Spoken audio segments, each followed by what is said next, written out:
नमस्कार. आता आपण पाहणार आहोत पूर्वेचा 7 नंबरचा दरवाजा. ह्याला E7 अशा नावाने ओळखले जाते. घराच्या मध्यभागी उभे राहून कंपासमध्ये तपासले असता 112 डिग्री ते 123 डिग्रीच्या दरम्यान जर दरवाजे येत असेल तर या दरवाजाला E7 या नावाने ओळखतात. या पदामधील दरवाजा वास्तूच्या बाहेरील वातावरणातून अशा ऊर्जेला आकर्षित करतो जिच्या प्रभावामुळे त्या वास्तूमधील कुटुंबातील दाम्पत्याला संततीपासून वंचित राहावे लागते. सदस्यांच्या स्वभावामध्ये क्रूरता वास्तव्य करते. यांच्या या क्रूर स्वभावामुळे इतर व्यक्ती यांच्यापासून दूर राहणेच पसंत करतात. या व्यक्ती स्वतःच समस्या निर्माण करत असतात.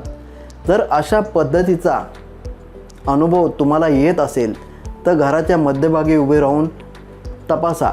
जर 112 ते 123च्या दरम्यान तुमच्या घराचा दरवाजा आहे असे अनुभवास येत असेल तर अशा दरवाजाला अशा पद्धतीने उपाय करणे खूप गरजेचे असते. धन्यवाद.